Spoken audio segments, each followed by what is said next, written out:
saying injured but expected to make a full recovery, and I have no idea why, but it made me... The Spencer family just tore down Prince Harry's ultimate defense. Breaking decades of absolute media silence, Princess Diana's sister delivered a stinging public statement that blindsided the Sussexes in California. By directly challenging Meghan's constant comparisons to the late Princess of Wales, the Spencers just drew an undeniable line in the sand. Harry never saw this coming from his mother's own bloodline, and the psychological shield he built around his new life has just shattered into pieces. The unexpected statement from Althorp. The rain beat steadily against the high-arched windows of the Great Hall at Althorp House. Lady Sarah McCorquodale stood at the mahogany podium, adjusting her reading glasses under the dim light of the historic chandeliers. She was speaking to a gathered audience of 80 local heritage trustees and family friends at a private charity gala. She turned a page in her leather-bound folder. She departed from her prepared notes about estate conservation and looked directly at the local reporter sitting in the front row. Lady Sarah stated that the memory of her sister, Princess Diana, was currently being used as a commercial commodity to justify personal grievances across the Atlantic. She noted that true public service requires quiet dedication, not a continuous media campaign against the British sovereign. The room remained completely motionless for 5 seconds. A waiter carrying a silver tray of champagne glasses paused near the service door. The statement was brief, but it carrying immense weight. For over 25 years, Princess Diana's eldest sister had maintained an absolute wall of media silence regarding the internal conflicts of the royal family. She had refused countless high-paying interview offers from American television networks. By delivering these 3 sentences, Lady Sarah had shattered that long-standing family protocol. She did not mention Meghan Markle by name, but the timing and the phrasing left no room for misinterpretation. Prince Harry learned about his aunt's statement while sitting in his private office at his residence in Montecito, California. An alert from a British news aggregation service popped up on his tablet screen at 6 o'clock in the morning, local time. He immediately called the Spencer family's private secretary, based at the Althorp estate office. He demanded a full transcript of the speech and an explanation for the sudden public critique. The immediate response from the estate office was evasive. The private secretary claimed that Lady Sarah's remarks were intended as a general reflection on modern media culture, not a direct attack on the Duke and Duchess of Sussex. This quick attempt to spin the statement did not calm the situation in California. The phrase commercial commodity was already trending on social media platforms, with thousands of commentators linking the words directly to Meghan's recent lifestyle brand launches and Netflix production deals. The psychological impact on Harry was severe. Throughout his public rift with King Charles and Prince William, he had consistently relied on his mother's family for emotional validation. He had frequently positioned the Spencers as his ultimate shield against the Windsor establishment. During his 22 visit to London for the Invictus Games anniversary, Harry had chosen to stay with his uncle, Earl Spencer, rather than at a royal palace. He had openly surrounded himself with his mother's siblings to show the public that the bloodline of Princess Diana supported his independent path. Lady Sarah's sudden public intervention completely destroyed that narrative. It proved that the Spencer family was no longer willing to let their historic name be used as a weapon against the reigning monarch. The history of Lady Sarah's relationship with the media explains why her words carried such devastating force. In the late 1970s, she had briefly dated Prince Charles before introducing him to her younger sister, Diana. Following an indiscreet interview with a tabloid reporter, she had famously declared that she would not marry Charles if he were the dustman or the King of England. That early experience had taught her the dangerous cost of public statements. For decades, she had served as a co-trustee of the Diana, Princess of Wales Memorial Fund, managing millions of pounds in charitable assets with absolute discretion. She was the family member who guarded the vault of Diana's personal letters and private diaries. Because she held the keys to that private archive, her sudden alignment with the principles of quiet service was a major tactical blow to the Sussexes. Meghan's reaction inside the Montecito house was immediate and focused on damage control. She requested that her US-based communications team draft a formal inquiry to the Spencer estate, asking for a written clarification that could be shared with major American news outlets. The Sussex team wanted a statement confirming that the Spencers maintained a warm, supportive relationship with the Duchess. They believed that a quick joint statement could neutralize the British press coverage before the morning news cycles began in New York. The demand was sent via encrypted email at 8 o'clock California time. The tension escalated when the deadline passed without a reply from Althorp House. Instead of a written clarification, Harry received a short, private text message from his cousin, Louis Spencer, the heir to the earldom. The text stated that the family would not engage in any public letter-writing campaigns with external PR agencies. It added that if Harry wished to discuss family matters, he should do so via a private telephone call, without his communications staff on the line. This response revealed a much deeper fracture within the Spencer hierarchy. The family was closing ranks, and they were treating the Sussex media apparatus as an outside threat rather than a family extension. A mystery remained regarding what specific event had triggered Lady Sarah's decision to break her silence on that particular evening. She had tolerated years of Netflix documentaries and memoir revelations without saying a word. The answer lay in a private meeting that had occurred at Althorp House just 3 weeks prior to the charity gala. A senior archivist from the British Museum had traveled to the estate to review a collection of historic family jewels for an upcoming public exhibition. During the review, the archivist had uncovered a series of private letters from 1996 regarding the final distribution of Princess Diana's personal property. Those letters contained explicit instructions from Diana about how her legacy should be managed if her sons ever faced a public division. The contents of those letters had deeply altered Lady Sarah's perspective on her nephew's current media strategy. The unseen rift at Althorp House.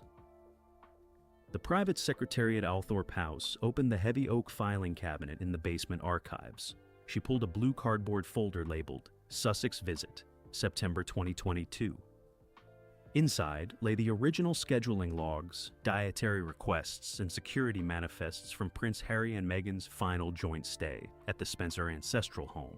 The public knew nothing about the friction during that specific weekend. The media had only reported a quiet, respectful visit to Princess Diana's burial site on the Oval Lake. The archived logs revealed a different story. The trouble began on the second afternoon over a breach of historical protocol in the South Drawing Room. Meghan had brought her own personal photography crew onto the estate grounds without obtaining prior written clearance from Earl Spencer. She requested that the crew set up their lighting umbrellas directly in front of the famous 17th century portrait of Rachel Russell.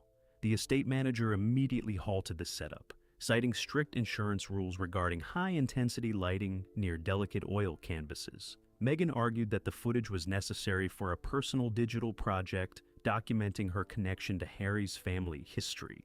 The confrontation escalated when Earl Spencer himself walked into the drawing room. He did not raise his voice.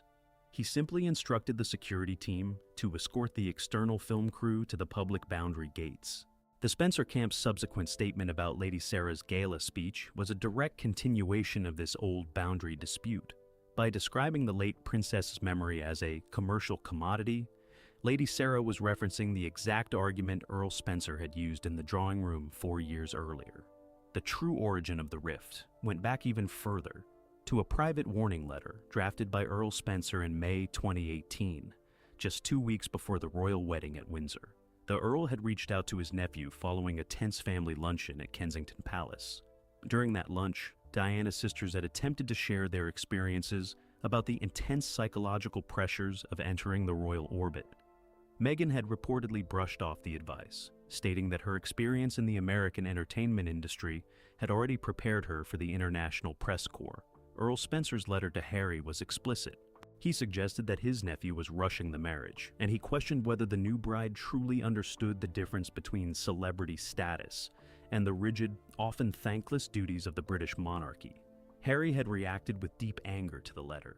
He viewed his uncle's caution as a lack of support for his relationship, and he drastically reduced his communication with the Spencer estate for the first 2 years of his marriage. The relationship briefly thawed after the Sussexes moved to California, as Harry sought an emotional bridge back to England that did not involve King Charles or Prince William. He assumed that the Spencers' historical grievances with Buckingham Palace would make them natural allies in his media campaign. That assumption was a major miscalculation, The Spencers were aristocratic traditionalists who traced their lineage back to the peerage of King Charles I. While they had clashed with the palace over Diana's treatment in the 1990s, their ultimate loyalty remained anchored to the stability of the British crown. The tension within the family deepened significantly after the publication of Harry's memoir, Spare. The book detailed a highly private visit the couple made to Diana's grave, describing how Meghan had knelt by the stone to ask the late princess for clarity and guidance. To Diana's siblings, this public sharing of a deeply spiritual family moment crossed a definitive line. They viewed it as a calculated attempt to use their sister's resting place to validate a commercial book tour. Lady Sarah and Lady Jane Fellows held a private telephone consultation the week the book was released. They agreed that their historical duty was to protect the dignity of their sister's memory from being absorbed into a permanent transatlantic media feud. A mystery remained regarding a specific clause in Princess Diana's original 1993 will that the Spencer sisters were now quietly reviewing with their legal team in London. The public was aware of the financial intellectual property rights left to William and Harry, but few knew about the auxiliary clause regarding the Spencer family relics. This clause specified that certain personal items, including Diana's private correspondence with foreign heads of state, were co-owned by her siblings. The executors had granted the princes access to these files for personal reading, but the legal title remained with the Spencer Trust. The resolution of the mystery came when a senior partner from the Lincoln's Inn law firm sent a formal notice to Harry's legal representative in Los Angeles. The notice stated that the Spencer Trust was exercising its right to audit all citations and excerpts of Diana's private papers used in recent media projects. The letter concluded with a firm warning that any future unauthorized publication of family correspondence would result in immediate legal injunctions in the High Court. This legal move effectively cut off Harry's ability to use his mother's unpublished words to support future television, documentaries, or books. The Spencers had not just delivered a public speech at a gala, they had quietly dismantled the legal foundation of the Sussexes' historical narrative, the comparison that crossed the line. A heavy silver display case in the archival room at Althorp House contained a specific piece of jewelry.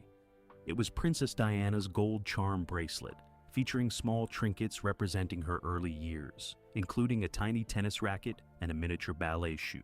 Lady Sarah stood by the case, looking at a printed request from a Beverly Hills jewelry broker. The broker was acting on behalf of an anonymous client based in Santa Barbara County. The request asked for a temporary lease of the charm bracelet for a high-profile charity photoshoot in New York. The broker offered a significant donation to the Spencer Estates Conservation Fund in exchange for a 72-hour loan of the item. Lady Sarah picked up a black fountain pen and wrote a single word across the bottom of the proposal: declined. The refusal was not just about the safety of the artifact, it was a direct response to a growing pattern of behavior that the Spencer family found increasingly disrespectful to their sister's memory. For years, the Sussexes had consistently drawn public parallels between Meghan's experiences and Diana's tragic history. In their 22 Netflix documentary series, Harry had explicitly stated that his wife shared the same warmth, empathy, and challenges as his mother. To the public, these comparisons were a central part of the Sussex narrative. To Diana's family, they felt like a deliberate commercial strategy designed to transfer Diana's unique global legacy onto a modern corporate brand. The tension within the Spencer family peaked when Meghan appeared at a virtual summit wearing a Cartier tank watch that had once belonged to Diana. The watch was a personal gift from Harry, who had inherited it following his mother's passing. While he had every legal right to give the item to his wife, the way the watch was displayed in commercial promotional materials struck a raw nerve at Althorp. Lady Jane Fellows discussed the matter with Lady Sarah during a private weekend at her home in Norfolk. They reviewed the media coverage of the summit. They noted that the cameras consistently focused on the heirloom, while Meghan spoke about her new commercial lifestyle venture. The Spencer sisters felt that using a dead mother's personal belongings to promote a for-profit digital platform crossed a line of basic family decency. They believed that Diana's identity belonged to her historical record, not to a commercial enterprise in California. A mystery remained regarding a specific item that Meghan had tried to borrow for her official tour of the South Pacific back in 2018. The public was aware that Meghan had worn several pieces of royal jewelry during that tour, including a pair of diamond butterfly earrings. However, she had also quietly petitioned the Spencer family for access to the famous Spencer tiara, the very piece Diana wore on her wedding day. The family had politely denied the request at the time, claiming the tiara was undergoing a complex structural appraisal at a London workshop. The resolution of that mystery came to light during the recent estate audit. The workshop records showed that the tiara was never undergoing repairs in 2018.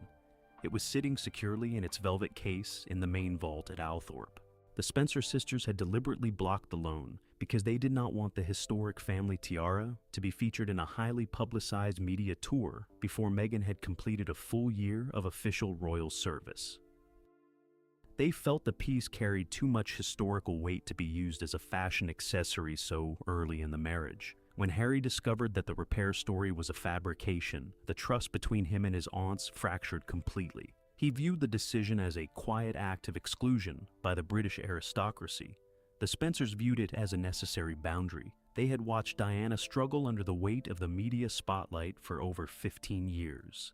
They knew that the family name was a heavy burden, and they did not appreciate it being treated as a convenient PR tool to elevate a celebrity image. Lady Sarah's public statement at the gala was the culmination of these years of silent frustration. She had waited until she had the absolute backing of her brother, Earl Spencer, and her sister, Lady Jane. The statement was designed to send a clear message to the media and the public. The Spencers were officially separating Diana's historical identity from the modern Sussex brand. The immediate result of the refusal was a sudden freeze in communications between Montecito and the Spencer estate. Harry's team realized that they could no longer use the Spencer connection to validate their public statements. The psychological shield that Harry had built around his new life, the belief that he was walking in his mother's footsteps with her family's blessing, had officially cracked, leaving him to face the public narrative entirely on his own. The intercepted call to Montecito. The grandfather clock in the long hallway at Althorp House struck 9 o'clock. Earl Spencer sat in his leather armchair in the library, a cup of black coffee cooling on the side table. His personal mobile phone began to vibrate violently against the green felt blotter. The digital display showed a restricted overseas number originating from Santa Barbara, California. The Earl picked up the receiver and pressed the answer button. He did not say hello. He waited for the caller to speak first. Prince Harry's voice came through the line, sharp and clear, despite the thousands of miles of distance. He did not offer any pleasantries. He immediately demanded to know why Lady Sarah had been permitted to deliver a public attack on his wife at a formal estate function. Earl Spencer took a slow sip of his coffee. He told his nephew that Sarah was a grown woman who answered to no one but herself. He noted that her words reflected the collective sentiment of the entire Spencer family, including himself. The conversation quickly turned into a heated argument about family loyalty. Harry accused his uncle of abandoning his mother's legacy to appease the palace establishment in London. He claimed that Diana would have been horrified to see her own siblings siding with the institutional press against him. The Earl's response was cold and direct. He stated that Diana had always understood the difference between private family grief and public performance. He reminded Harry that the family had repeatedly asked him to stop referencing private conversations in his commercial media projects. The tension escalated when Harry threatened to withhold future family access to his children, Archie and Lilibet. He stated that if the Spencers continued to issue public critiques, they would be completely cut off from the California household. This threat did not achieve the desired effect. Earl Spencer simply pointed out that the family had already been effectively cut off for over 3 years. He noted that a relationship built on conditions and media leverage was not a real relationship anyway. The call ended abruptly with a sharp click from the California end. The Earl set the phone back on the blotter and rubbed his temples. The immediate fallout inside the Montecito residence was chaotic. Meghan's personal security chief was instructed to pull the latest digital tracking data from their American PR agency. They wanted to see if the British news outlets were picking up any additional quotes from other Spencer relatives. The data showed a significant spike in negative sentiment across major entertainment blogs. The public was beginning to realize that the Sussexes had lost their most potent emotional defense mechanism. A mystery remained regarding a specific document that had been sent from the Spencer estate office to a high-ranking legal firm in London earlier that morning. The public was unaware that the Spencer Family Trust held the global trademark rights to certain iconic images of Princess Diana used in charitable campaigns. The document was a formal request to review the current licensing agreements for several international nonprofit organizations that Harry still supported. The resolution of the mystery arrived via an internal email sent to the Archewell Foundation headquarters. The email stated that the Spencer Trust was freezing all future joint fundraising initiatives involving the Diana, Princess of Wales Memorial Fund assets. The trust cited a need to conduct a full compliance audit to ensure that all branding materials aligned with the original 1997 charter. This was a massive financial and reputational blow. Without the ability to use Diana's image and name alongside their charitable work, the Sussexes lost a primary source of institutional credibility in the United States. Meghan spent the afternoon in her office drafting a series of direct messages to mutual friends in the British aristocracy. She was looking for a back-channel ally who could pressure the Spencer sisters into walking back their public stance. Every single message she sent returned the same results. The recipients either claimed they were currently traveling out of the country or politely stated that they could not interfere in private family matters. The British aristocracy was closing its doors.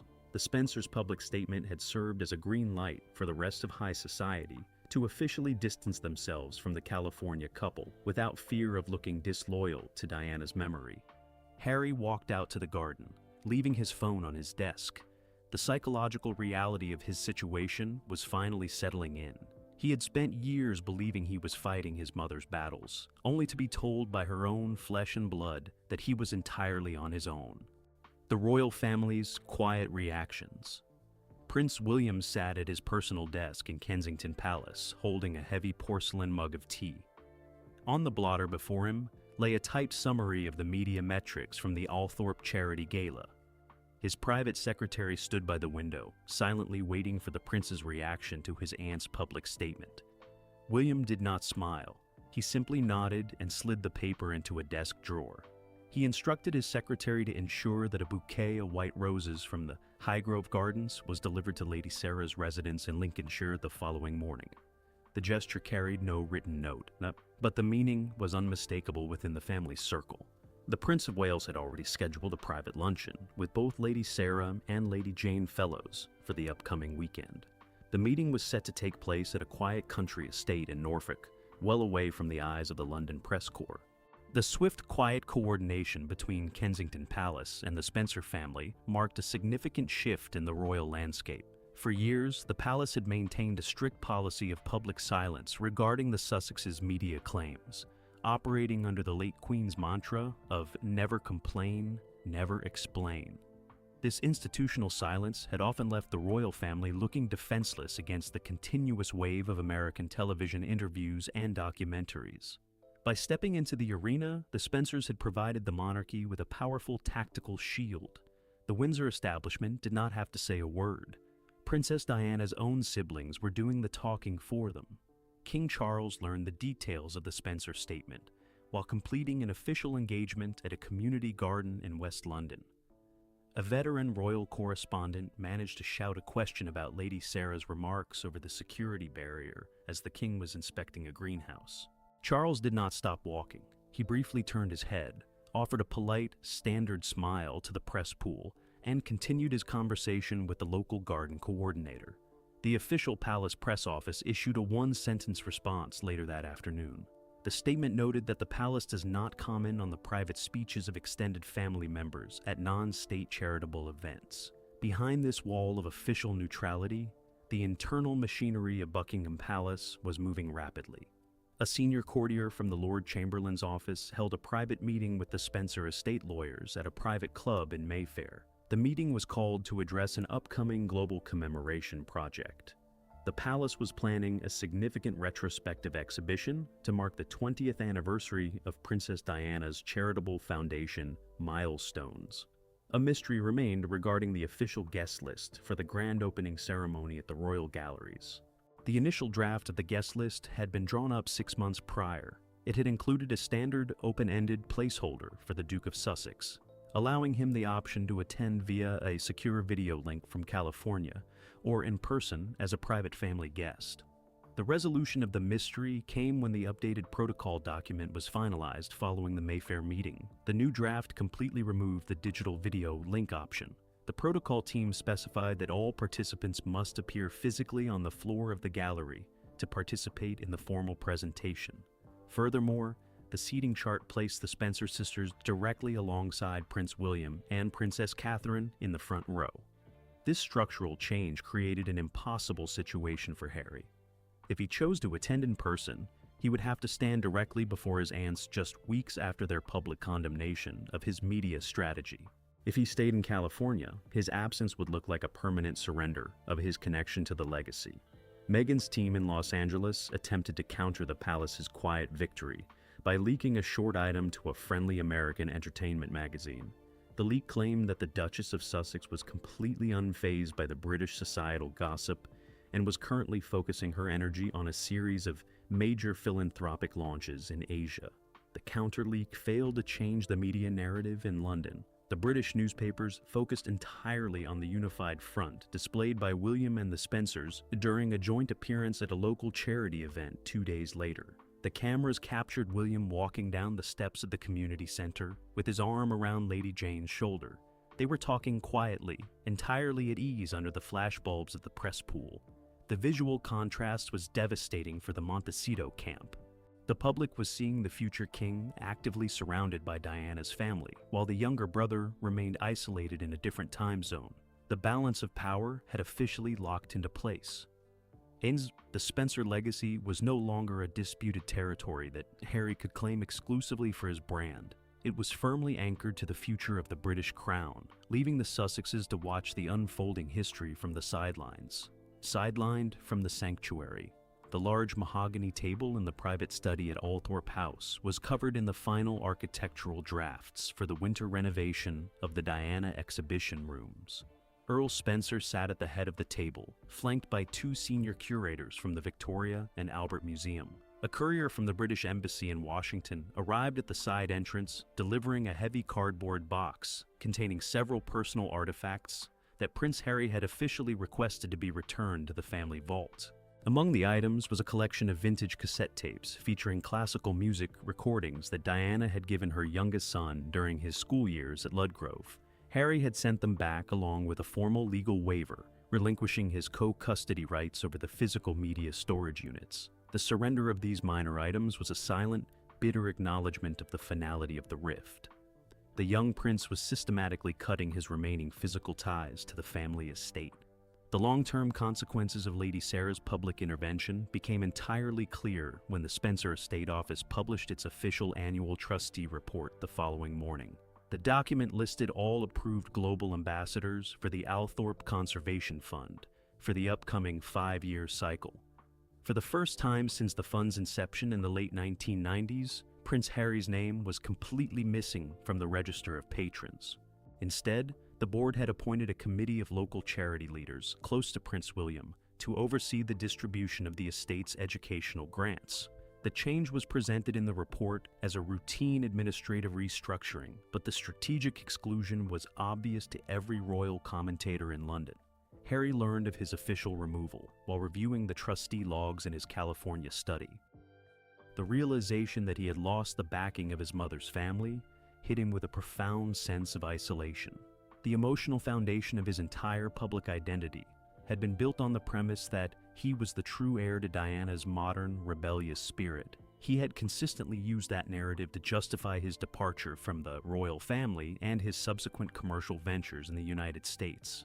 By aligning themselves so completely with Prince William and the Windsor establishment, the Spencers had effectively revoked Harry's primary source of public legitimacy. They had told the world that walking in Diana's footsteps did not mean launching corporate media campaigns against the British sovereign. The final public resolution of the conflict came during a rainy morning chapel service at the Church of St. Mary the Virgin in Great Brington, where generations of the Spencer family lay buried. Prince William arrived at the service accompanied by Lady Sarah and Lady Jane Fellows. They walked together up the stone pathway, shielding themselves under a shared black umbrella. There were no cameras inside the church, and no official press releases were issued to describe the gathering. Following this service, Earl Spencer met his sisters and his nephew in the private vestry room behind the altar. He signed the final legal decree that locked the Spencer private archives into a permanent, non-commercial trust, managed exclusively by the reigning duke and his heirs.